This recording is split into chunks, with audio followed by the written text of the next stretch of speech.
రిజర్వేషన్ల జాబితా సిద్ధం. సో రిజర్వేషన్ల జాబితా ఆల్రెడీ సిద్ధమైపోయిందట. సో బీసీలకి ఎన్ని జడ్పీ చైర్మన్లు వస్తున్నాయి, ఎంత పర్సెంటేజ్ వస్తుందో ఒకసారి మనం చూద్దాం. స్థానిక ఎన్నికల్లో బీసీలకు 42% రిజర్వేషన్ కన్ఫర్మ్. అంటే అది జీవో ద్వారా పోతారు. అది నాకు తెలిసి కోట్లలో ఒకవేళ వీగింది అనుకోండి ఇబ్బంది అవుతుంది. సో ఎట్లుంటుందో చూడాలి. నేటితో కసరత్తు పూర్తి. వివరాలు బయటకు రావద్దని అధికారులకు కలెక్టర్ల హెచ్చరిక. బీసీ కులగణన డేటాను అందించినటువంటి ప్రభుత్వం. మహిళలు సీట్లు ఖరారుకు పార్టీల సమక్షంలో డ్రా.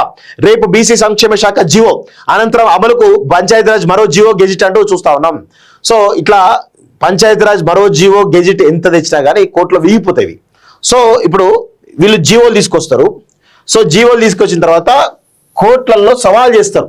కొంతమంది బీసీ వ్యతిరేకులు కావచ్చు, కొంతమంది ఇక చాలా రకాలుగా ఉంటాయి కదా. ఇప్పుడు జీవో ఇచ్చారు అనుకోండి, గెజిట్ ఇచ్చిన తర్వాత దీన్ని కోర్టులలో సవాల్ చేస్తారు. ఇప్పుడు కోర్టులలో సవాల్ చేసి అక్కడ నుంచి జడ్జిమెంట్ వచ్చే లోపు ఎన్నికలు పెట్టాలనేది రాష్ట్ర ప్రభుత్వం ఆలోచన. ఒకవేళ కోర్టులో సవాల్ వచ్చి ఎన్నికలు ఆపితే అది మళ్ళా ముందడుగు పడదు, అది మళ్ళా మొదటికి వస్తుంది. సో ఇక్కడ చూడండి, జడ్పీ చైర్మన్ స్థానాల రిజర్వేషన్ చూడండి. బీసీలకు 13, మొత్తం 13 వస్తాయట.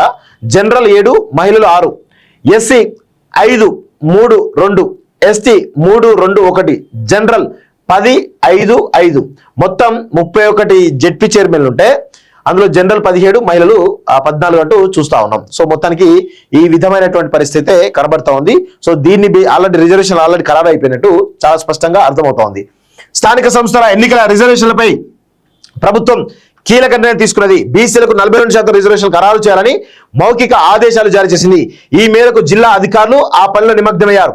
రాష్ట్ర స్థాయిలో బీసీలకు 42% రిజర్వేషన్ల ఖరారు చేస్తూ బీసీ సంక్షేమ శాఖ జీవో విడుదల చేసింది. అనంతరం ఆ జీవో ఆధారంగా పంచాయతీరాజ్ మరొక జీవో ఇచ్చి రిజర్వేషన్ల అమలు చేయనట్టు సమాచారం. MPTC, ZPTC, MPP, sarpanch, ward సభ్యుల రిజర్వేషన్లపై జిల్లా స్థాయి అధికారులు కసరత్తు చేస్తున్నారు.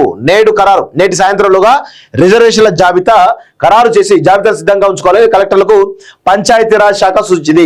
ప్రభుత్వం బీసీలకు 42% రిజర్వేషన్ కల్పిస్తూ జీవో చేయగానే పంచాయతీరాజ్ శాఖ దీనిపై ఆదేశాలు జారీ చేస్తుంది.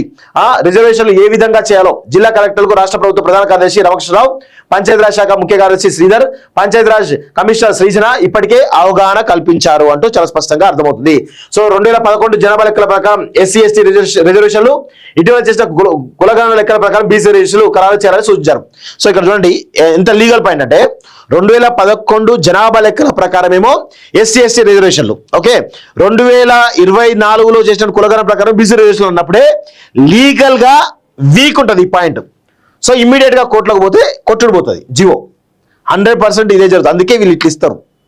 ఎన్నో రకాల లోపాలు ఉంటాయి. ఆ లోపాలన్నింటి కూడా మనలాంటి వాళ్ళకే ఈ లోపాలు దొరుకుతున్నాయి. అంటే ఒకవేళ అడ్వకేట్స్లో ఉన్న వాళ్ళకి ఎన్ని లోపాలు దొరకాలి ఈ జీవోలో?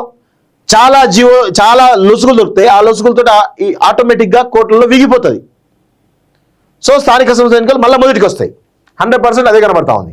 సో ఏం లేదండి, అంతా ఒక చిత్తశుద్ధి ఉండదు వీళ్ళకి. బీసీలకు ఏదో చేస్తున్నామని చెప్పేసి కలరింగిస్తారు తప్ప అసలు ఏమి చేయరు వీళ్ళు. బీసీలను వీళ్ళు నమ్మించి నట్టేట ముంచడమే వీళ్ళ యొక్క పని. ఇప్పుడు కేసీఆర్ ఏమన్నాడు, తగ్గించిండు, అయిపోయింది, అని పట్టించుకోలేదు. ఆయన ఎంత పోరాడినా కానీ పట్టించుకోలేదు.